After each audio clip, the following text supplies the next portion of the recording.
Have you considered going to medical school after already becoming a PA? That's a great question. Yes, I definitely have. If you asked 100 PAs, physician assistants, and probably 100 nurse practitioners, if they had ever in their career considered going to medical school after already becoming a provider, a PA or a nurse practitioner, I bet you at least 90%, 90 out of those 100 would say yes. For a bunch of different reasons. Honestly, for a bunch of different reasons. So a couple of examples why this might be true. So let's say a PA or an NP is working in the same specialty. They graduated PA school. They've been working for the same specialty for like 3 years. Let's say 4 years, right? Let's say that specialty is dermatology. So extremely steep learning curve, extremely steep. There's a lot to learn. There's a lot of nuance. All the rashes kind of look the same to you, right? Well, they don't look the same to them because they know so much about the skin. So very steep learning curve. If they hustle and grind and get really good at procedures and build up their patient base, dermatology PAs can make upwards of 200. I've seen even like mid 200s to close to 300,000 range for a PA working in dermatology. Great money. Really cool to have mastery over something and all the procedures that they do.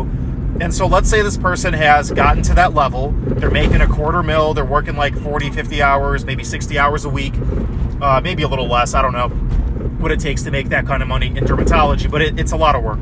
So let's say they're making great money. Let's say they're good at their job. They like their job. Their patients really like them. They get along with all their staff. They feel like they've really made it as a dermatology PA, and they're making great money and they're loving their job.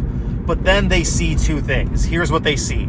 One, they see that there is a glass ceiling. No matter how much you learn as a PA, no matter how many procedures you learn how to do, no matter how many conditions you learn how to treat, at least practically as a PA, you're never, ever going to have that level of mastery that a legitimate MD or DO dermatologist has.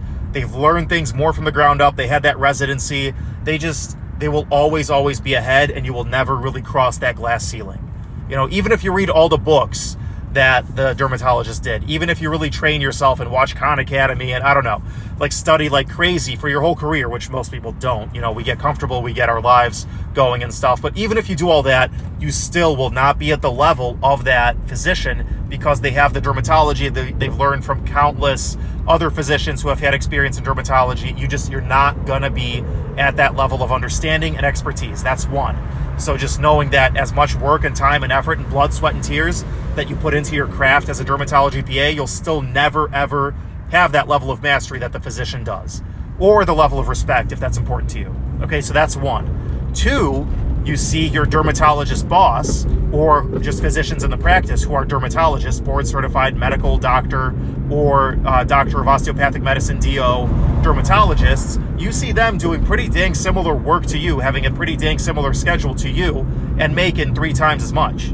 So as happy as you are being the top dog of all PAs, making the most money as a PA, the dermatologist is making $400K. They're making $500K. If they have their own practice or they do a lot of procedures, this, and that, they're making $600K, which you definitely will never, ever achieve. So it's not all about money, and 300,000, even in this inflation age, anybody can live on that very comfortably. It's not that 300K is not enough, but, seeing the same amount of effort and schedule and whatnot go into as you're making or as you're doing, but then making 2x, 3 times as much, that's kind of disheartening, So that's another thing. Money isn't everything. Being the boss or having mastery over your career isn't everything. But those two things do probably tend to kind of grind on you as a physician assistant or a nurse practitioner, going like, look, I'm working really, really hard as this doctor, and they're making 3 times as much as me. Or I've really put in a lot of studying and a lot of effort trying to figure this out and get better at medicine, but I'll just never really know things the way that they do. People definitely won't come to me the way that they come to the actual physician. So it's those two things that I could see inspiring a lot of mid-level providers. I know some people don't like to be called mid-levels. As a mid-level, I'm okay with it. So sorry, I'm going to use the term because it's a pretty appropriate term. But as physician assistants, nurse practitioners, that's always going to be a factor. So to answer your question with my very long-winded response, yes, I personally have considered going back to medical school time and time again. And usually when I've considered it, it's when I feel just a little bit bored. Yes, in urgent care, tremendously steep learning curve. Tremendous. There's so many different conditions. Literally anything can walk off the street, any kind of condition, and now you have to deal with it, and you're the only one in the clinic. And by the way, there's 10 more people waiting and 4 more people in rooms who might also have, very acute conditions. Does that usually happen? No. Can it happen? Yes. So yeah, you definitely need to have a very high level of understanding of a lot of different conditions, particularly acute conditions that can kill somebody pretty quickly if you don't intervene or send them to someone who will intervene quickly. Okay? Sorry, I just got to a parking lot so I can talk a little bit less restricted now. So basically, with all that being said, it's a steep learning curve. It's a tough job that I do, but eventually you kind of get your flow, you kind of get your usuals, you kind of know exactly what you're going to do for a runny nose, or for a chest pain, or for a swollen leg, or for a laceration, or for an orthopedic injury. You just it becomes pretty dang routine. Sometimes, more interesting stuff, unique stuff comes in. Sometimes you won't even know, and you call your supervising doc and they kind of, conference with you and figure out what to do with this person. But eventually it just kind of becomes more or less routine, just a grind, just a job, and that's it. And then you go okay, this thing that seemed overwhelming 6 months ago, this job that seemed overwhelming a year ago, now seems like routine. I like it. I like that I'm much more comfortable. I'm much less stressed and much less tired when I go home, even though I'm working 12, 13 hours.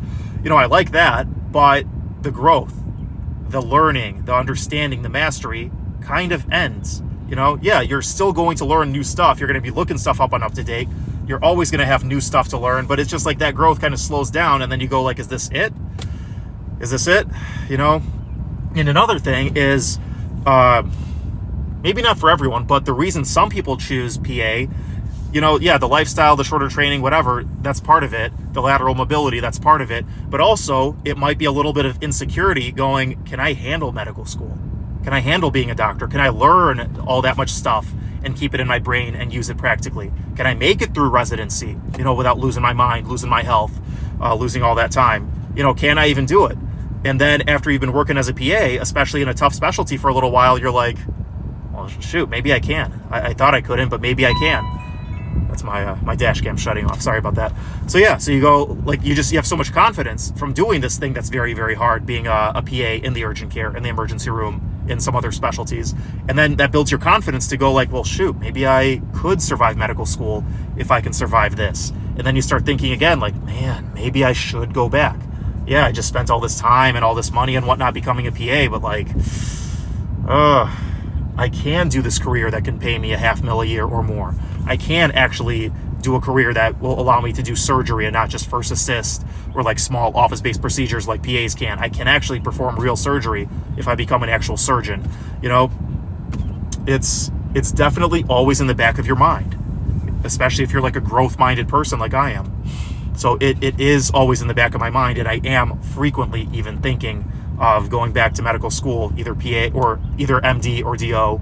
And there are certain accelerated things where they lop off 1 year of medical school, where it's 3-year medical school instead of 4. But in the grand scheme of things, who cares? It's 1 year. If they lapped off 2 years of medical school and 2 years of residency, I would sign up today.